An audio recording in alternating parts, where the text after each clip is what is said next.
കേരള കോൺഗ്രസ് LDFിനോട് വിട പറയാൻ തയ്യാറായിരിക്കുന്നു എന്നുള്ളതിൻ്റെ വ്യക്തമായ സൂചനകൾ നമുക്ക് കിട്ടിയിരിക്കുക. പാർട്ടിക്കാരെന്തു പറഞ്ഞാലും ശരി, ഒരു പിളർപ്പിലേക്ക് നയിക്കത്തക്ക രീതിയിലുള്ള ഒരു അഭിപ്രായ സംഘടന, ആശയ സംഘടനമല്ല, അഭിപ്രായ സംഘടന അവിടെ നടക്കുന്നുണ്ടോ? കേരളത്തിലെ ജനങ്ങൾ കാത്തിരിക്കുകയായിരുന്നു, എന്തുകൊണ്ട് പിളരുന്നില്ല. ഈ ഒരു ക്രമത്തിൽ ഇവർ പിളർന്ന് കാര്യം സാധിച്ചു കൊണ്ടുപോവാണ്. എൻ്റെ മനസ്സ് പറയുന്നത്, പക്ഷേ ഇത് കേവലമായ ഒരു അധികാരത്തിന് വേണ്ടി മാത്രമുള്ള ഒരു ചാഞ്ചാട്ടമാണെന്ന് അങ്ങനെ ഒരു നിസ്സാരവൽക്കരിച്ച് കാണാനുള്ള മനസ്സെന്തോ സമ്മതിക്കത്തില്ല. കാരണം എന്ന് പറയുന്നത്, ഈ സിനഡ് നടക്കുന്ന വേളയിൽ VD സതീശനോട് പോയിരുന്നു. കുറച്ചു കാലം മുമ്പ് മാഷ് ഓർക്കുന്നുണ്ടാവും, UDF ഭരണത്തിൽ വന്നില്ലെങ്കിലുള്ള സ്ഥിതി മറ്റൊരു മുസ്ലിം ലീഗിലെ ഒരു നേതാവ് പറയുന്നത് കേരളം ശ്രദ്ധിച്ചതാണ്. അപ്പോൾ പലർക്കും കോൺഗ്രസിൻ്റെ ഭരണത്തിൽ വന്നില്ലെങ്കിൽ ഉണ്ടാകാവുന്ന അപകടത്തെക്കുറിച്ച് വളരെ ഭംഗിയായ ബോധ്യമുണ്ടെന്നുള്ളതാണ്.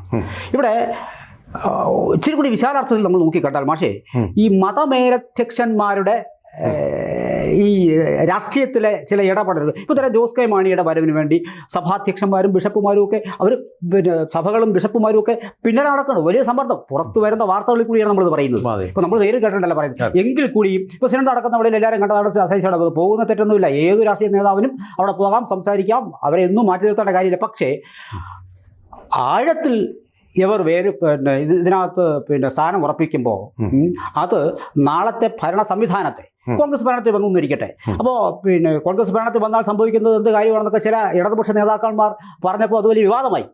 പക്ഷേ ആ വിവാദത്തിൻ്റെ ഒരു കുറച്ചുകൂടി ചെറിയ അംശത്തിൽ നമ്മൾ ഇതിനെ നോക്കി കണ്ടാൽ ഒരുപക്ഷെ കാലേ കൂട്ടി ഭരണ മാറ്റം സ്വപ്നം കണ്ടുകൊണ്ട് ആ ഭരണമാറ്റത്തിനെ ഉറപ്പിക്കുന്ന രീതിയിലേക്കുള്ള കാര്യങ്ങളാണ് വാസ്തവത്തിലൂടെ നടന്നുകൊണ്ടിരിക്കുന്നത്. വാസ്തവത്തിൽ ജോസ് കെ മാണിയുടെ വിഷയത്തിലും അതിനാണ് സംഭവിച്ചുകൊണ്ടിരിക്കുന്നത്. ഈ ഐഷ പൂരിയുടെ കാര്യത്തിലും ഒരു പരിധിവരെ അതാണ്. കോൺഗ്രസ് എല്ലാം മറന്ന് അധികാരത്തിലേക്ക് അടുക്കുന്നു എന്നതാണ് കാത്തിരുന്ന് കാണാമെങ്കിൽ കൂടിയും ഈ മതനേതാക്കളുടെ ഇതിനകത്തുള്ളൊരു സമ്മർദ്ദം ഏത് തരത്തിലാണ് മാഷത് കാണുന്നത്? ഞാൻ അതിനു മുമ്പ് ഒരു കാര്യം, ഇപ്പോൾ ജോസ് കെ മാണി LDFിലേക്ക് വരാനുള്ള കാരണം കൂടെ ആലോചിച്ചുകൊണ്ട് നമുക്കിതിലേക്ക് പോകാം. തീർച്ചയായിട്ടും നമുക്കറിയാം, ഈ അബ്കാരി കേസ് അതിൽ പ്രധാനപ്പെട്ട ഒരു കാര്യമാണ്. പക്ഷേ ഇമ്മീഡിയറ്റ് റീസൺ എന്ന് പറയുന്നത് അതല്ല. രമേശ് ചെന്നിത്തല കോട്ടയത്ത് വന്നിട്ട് അദ്ദേഹം ശക്തമായ താക്കീത് കേരള കോൺഗ്രസ് മാണി വിഭാഗത്തിന് നൽകി. അത് ഇതായിരുന്നു, കോട്ടയം ജില്ലാ പ്രസിഡന്റ് സ്ഥാനമെന്ന് പറയും. ഇപ്പോൾ കഴിഞ്ഞ തദ്ദേശ തെരഞ്ഞെടുപ്പ് പോലെ ഊഴം വെച്ചെടുക്കാമെന്നുള്ള ഒരു തീരുമാനത്തെ അണ്ടർസ്റ്റാൻഡിങ് എഴുതി വെച്ചതല്ലത്, അണ്ടർസ്റ്റാൻഡിങ്ങിലായിരുന്നു ഇവർ രണ്ടും ഉണ്ടായിരുന്നത്. പക്ഷേ പകുതി സമയം, അതായത് 5 വർഷമാണ്, 2.5 വർഷം കഴിഞ്ഞിട്ടും കേരള കോൺഗ്രസിൻ്റെ ജില്ലാ പഞ്ചായത്ത് പ്രസിഡന്റ് ആ സ്ഥാനം ഉപേക്ഷിക്കാൻ തയ്യാറായില്ല. നമ്മുടെ കർണാടകയിലെ മുഖ്യമന്ത്രി സ്ഥാനം പോലെ. അങ്ങനെ വന്നപ്പോൾ കോൺഗ്രസ്സുകാർക്ക് പ്രതിഷേധമുണ്ടായി, പലരും പ്രതിഷേധിച്ചു. പക്ഷേ അതിശക്തമായിട്ടുള്ള പ്രതിഷേധം വന്നത് രമേശ് ചെന്നിത്തലയിൽ നിന്നാണ്.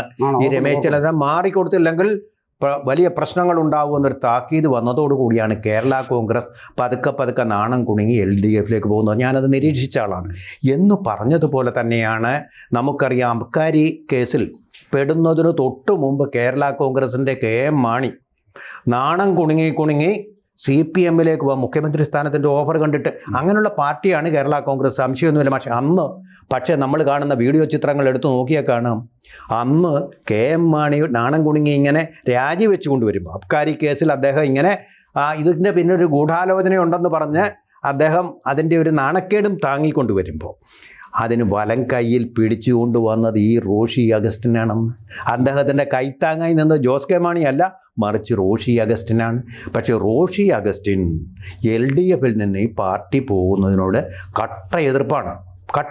ഞാൻ അവരുടെ കേരള കോൺഗ്രസ് മാത്രമല്ല, പ്രമോദ് നാരായണൻ കൂടെ ഉണ്ട്, 2 MLA-മാരുണ്ട്. MLA-മാരെന്ന് പറഞ്ഞാൽ അതൊരു വെയിറ്റ് തന്നെയാണ്.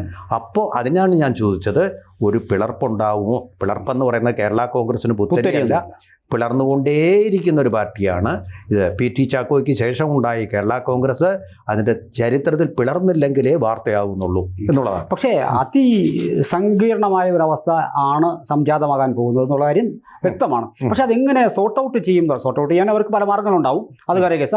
ഏറ്റവും കൂടുതൽ സഭ ഇടപെടും, അത് എല്ലാം അലിഞ്ഞ് ഇല്ലാതെയാകും. പക്ഷെ എങ്കിൽ കൂടിയും ഈ പാലാ നഗരസഭ ഇപ്പോൾ UDF ഭരിക്കുന്നത് ബിനു പുളിക്കക്കണ്ടത്തിൻ്റെ 3 കൗൺസിലർമാരുടെ പിന്തുണയിലാണ്. അപ്പോൾ ഇത് ഒരുപാട് കുടുംബത്തിലെ 3 അംഗങ്ങളാണ്. കുടുംബത്തിലെ 3 അംഗങ്ങളാണ്. പിന്നെ ഇതിനകത്ത് തെറ്റി നിൽക്കുന്ന ഈ സാർ പറഞ്ഞതുപോലെ 2 MLA മാർ. അപ്പോൾ ഇത് പിന്നെ ഇവർക്ക് LDF കൊടുത്തു തരുന്ന സീറ്റുകളുടെ എണ്ണം തന്നെ UDFിലേക്കും ഇവരെത്തുമ്പോൾ ലഭിക്കുമോ എന്നുള്ളത് വേറെ കേസ്. മറ്റൊരു സൈഡിൽ PJ ജോസഫ് മുറുമുറുപ്പുമായി അവിടെ നിൽക്കുന്നു എന്നുള്ളതാണ്. അപ്പോൾ ഇത്തരം സങ്കീർണതകൾ എങ്ങനെ മറികടക്കുമെന്നാണ് മാഷിൻ്റെ ചിന്ത? സങ്കീർണതകൾ മറികടക്കാൻ പ്രയാസം തന്നെയായിരിക്കും. അതുപോലെ പ്രയാസമാണ് കേരള കോൺഗ്രസ്സിന് UDFിലേക്ക് ഇനി പോകാൻ. കാരണം കോട്ടയത്തെ ഒരു സെൻസ് എനിക്കറിയാം, ജനങ്ങളുടെ ഒരു പൾസ് എനിക്കറിയാം. ഇപ്പോൾ ജോസ് കെ മാണി പോയതിൽ അവർക്ക് വലിയ, പ്രത്യേകിച്ച് ക്രിസ്ത്യൻ കമ്മ്യൂണിറ്റി അവിടെയാണല്ലോ കൂടുതലുള്ളത്, കാത്തോലിക്ക സഭയിൽപ്പെട്ട നല്ല ധനികരായിട്ടുള്ള, അതുപോലെ തന്നെ അധ്വാന വർഗമെന്ന് KM മാണി വിശ്വസിപ്പിച്ച കാഞ്ഞിരപ്പള്ളിയിലെയൊക്കെ കർഷകരാണ്, പക്ഷേ അതിസമ്പന്നരാണ്. അങ്ങനെയുള്ള ആൾക്കാർക്കും എല്ലാം വലിയ എതിർപ്പുണ്ട്. കാരണം അവരുടെ പരമ്പരാഗതമായിട്ടുള്ള രീതി എന്ന് പറഞ്ഞാൽ ചെങ്കൊടിയെ എതിർക്കുക എന്നുള്ളതാണ്. അതിലാണ് KM മാണിയുടെ മകനായ ജോസ് കെ മാണി കൊണ്ടുപോയി കൊടി കെട്ടിയിരിക്കുന്നത്. വലിയ അമർഷത്തിനിടയായി. അപ്പോൾ അവർക്ക് കളിച്ച സ്വീകാര്യതയിലും പിന്തുണയിലും വലിയ ഇടവ് വന്ന് നമുക്ക് കാണാം. പക്ഷേ ആ കുറവ് വന്നിട്ടുണ്ടെങ്കിലും CPM അത് സഹായമായി. കാരണം അവർക്കൊരു ഫുട് പ്രിന്റ് ഇല്ലാത്ത സ്ഥലത്ത് അവർക്കൊരു ഫുട് പ്രിന്റ് ഉണ്ടായി എന്നല്ലേ? ശരിയല്ലേ? ആ 12 സീറ്റ് ഇനി കേരള കോൺഗ്രസിന് അവിടെ കൊടുക്കാൻ കോൺഗ്രസ് തയ്യാറാവുകയില്ല. കാരണം കോൺഗ്രസിന് വേണ്ടി ആത്മാർത്ഥമായിട്ട് പ്രവർത്തിക്കുന്നവർ MLA ആയില്ലെങ്കിലും മത്സരിക്കാൻ സീറ്റ് ആവശ്യത്തിന് കിട്ടണ്ടേ? ജയസാധ്യതയുള്ള സീറ്റുകൾ ഒരു സീറ്റ് കുറഞ്ഞാൽ പോലും അത് ജയസാധ്യതയുള്ള സീറ്റുകൾ കൊടുക്കാനുള്ള എന്നാലും സമവാക്യം തെളിയുകയില്ല. എന്താണെന്ന് വെച്ചാൽ കോൺഗ്രസ്സിൽ ഈ പാർലമെന്ററി വ്യാമോഹമുള്ള ധാരാളം പേരുണ്ട്. അവരെ തൃപ്തിപ്പെടുത്താൻ കേരള കോൺഗ്രസ് ഇല്ലെങ്കിൽ തന്നെ പ്രയാസമാണ്. അതിലും കൂടുതൽ രൂക്ഷമാവും. ഇനിയും വേറൊരു പ്രശ്നം കിടക്കുന്നു. ഇപ്പോൾ ജോസ് കെ മാണിക്ക് നിയമസഭയിൽ കാണണമെന്നുണ്ടാവുമല്ലോ, കേന്ദ്രത്തിൽ ഇനി വലിയ പ്രതീക്ഷയില്ലല്ലോ. അവിടെ പോകാൻ പാലയിലാണ് മത്സരിക്കേണ്ടത്. പാലയിൽ നോക്കണ്ടെന്ന് പറഞ്ഞല്ലേ? ശക്തനാണ് അദ്ദേഹം, ശക്തനാണ്. ജോസ് കെ മാണിയെ തോൽപ്പിക്കാൻ മിടുക്കനുമായിട്ടൊരാളാണ്. അപ്പോൾ അഭയാർത്ഥിയായിട്ട് തിരുവമ്പാടിയിലേക്ക് പോകേണ്ടി വരും. ഇന്നത്തെ സ്ഥിതിയിൽ തിരുവമ്പാടി ചെന്നാൽ കെട്ടി എഴുന്നള്ളിച്ച സ്ഥാനാർത്ഥി ഇന്നാട്ടുകാരനായല്ല വരത്തനായ ഒരു സ്ഥാനാർത്ഥി എന്നുള്ളൊരു വികാരമോട് വരും. മാത്രമല്ല കോട്ടയത്തെ ചേട്ടന്മാരെ അവർക്ക് തീരെ ഇഷ്ടമില്ലാത്തൊരു ജനങ്ങളുണ്ട്. കൊണ്ട് ചെന്ന് നിർത്തി തോൽപ്പിച്ച് കൊടുത്താലോ രാഷ്ട്രീയ ഭാവിയെ തൊളിച്ചുകളായി. സ്വാഭാവികമായിട്ട് അങ്ങനെ ഒരു കളിക്ക് അദ്ദേഹം മുതിരുമോ?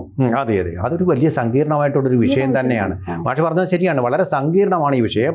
ഒരു പിളർപ്പ് അനിവാര്യമാണെന്ന് എനിക്ക് തോന്നുന്നു. കാരണം എനിക്കറിയാം റോഷി അഗസ്റ്റിനെ കോട്ടയത്ത് പലപ്പോഴും വന്നപ്പോൾ അദ്ദേഹം ശക്തമായിട്ട് നല്ലൊരു മന്ത്രിയാണ് കേട്ടോ. അദ്ദേഹത്തിൻ്റെ ഒരു ഭാഗ്യം കൊണ്ടോ അല്ലാതെയോ നല്ല മന്ത്രി എന്നുള്ള ഒരു ഖ്യാതി കിട്ടിയിട്ടുണ്ട്. അഴിമതിയുടെ കാര്യമൊന്നും ഇതുവരെ വന്നിട്ടുമില്ല. കേരള കോൺഗ്രസിന് എല്ലാം പതി അഴിമതിയാണ്. രാഷ്ട്രീയം എന്ന് പറഞ്ഞാൽ കച്ചവടമാണ്. അവർക്ക് പണം ഉണ്ടാക്കുക എന്നുള്ളതാണ്, അല്ലാതെ വ്യക്തിശാസ്ത്രമൊന്നുമില്ല. അത് തന്നെയാണ് അധ്വാന ശക്തി എന്നൊക്കെ പറയുന്നെങ്കിലും അവരുടെ കച്ചവടം KM മാണി മുതൽ തന്നെ നമുക്ക് മനുഷ്യനറിയാമല്ലോ. ഒരുപാട് കേസുകൾ പണം ഇഷ്ടം പോലെ ഉണ്ടാക്കിയിട്ടുമുണ്ട് അവർ. പിന്നെ വേറൊരു കാര്യം കൂടെ ഞാൻ മറ്റു പത്രങ്ങളൊന്നും ഒബ്സർവ് ചെയ്യാറുണ്ട്, നിസ്സാര കാര്യമാണെങ്കിലും പറയാം. ജോസ് കെ മാണി വന്നപ്പോൾ ഒരു മാറ്റം വന്നു. ഈ ഗ്ലാക്സോ ഒക്കെ അവരുടെ മെഡിക്കൽ റെപ്സിനെ തിരഞ്ഞെടുക്കുന്നത് പോലെ ഒരു 6 അടി പൊക്കം, നല്ല സുമുഖനും പേഴ്സണാലിറ്റിയുള്ള ആൾക്കാർ കൂടെ നടക്കുന്ന അങ്ങനെയുള്ള ആൾക്കാരെയും കൊണ്ടാണ് കോട്ടയത്ത് അദ്ദേഹം പലതവണ, ഞാൻ ഈ പ്രതിച്ഛായയുമായിട്ടൊക്കെ ബന്ധപ്പെട്ട ഒരു കോളമിസ്റ്റും കൂടെ ആയിരുന്നു ഞാൻ. ആ സമയത്തൊക്കെ അദ്ദേഹം വരുമ്പോൾ ഇതുപോലെ നല്ല സുന്ദരന്മാരായിട്ടുള്ള സുമുഖന്മാരായ വെളുത്ത ആൾക്കാർ 6 അടി പൊക്കത്തിൽ കുറേ പേര് അനുഗമിക്കാനുണ്ടാവും. അങ്ങനൊരു രാഷ്ട്രീയം കൂടി അദ്ദേഹം കൊണ്ടുവന്നു. രാഷ്ട്രീയത്തിൻ്റെ ഡെപ്തൊന്നും ഇല്ല, കാണാൻ ഭംഗിയുള്ളവരെ എടുത്തു വെച്ച് കഴിഞ്ഞാൽ എന്ത് രാഷ്ട്രീയമാണ് അതിനകത്തുള്ളത്. പക്ഷേ നല്ല പേഴ്സണാലിറ്റിയുള്ള സുന്ദരൻ, ഈ കിഴക്കൻ പത്രോസ് എന്നൊക്കെ പറയുന്ന തരത്തിൽ നല്ല പൊക്കവും, കോട്ടയത്തുകാർ നല്ല പൊക്കവും നല്ല മീശയൊക്കെ ഉള്ളവർ. ആ ഒരു പിന്നെ ഭംഗി ആ രാഷ്ട്രീയത്തിന് അത് അഴക് കൊണ്ടുവന്നു. പക്ഷേ അഴകെന്ന് പറയുന്നത് ആഴമല്ലല്ലോ. അപ്പോൾ ആ ഒരു മനുഷ്യനും അത് പുതിയ എൻ്റെ മാത്രം ഒരു നിരീക്ഷണമാണ്. ശരിയാണോ? അതിനകത്ത് ഇപ്പോൾ KM മാണിയെ പോലെയുള്ള ഒരു രാഷ്ട്രീയ ചാതുര്യം ഉണ്ടല്ലോ.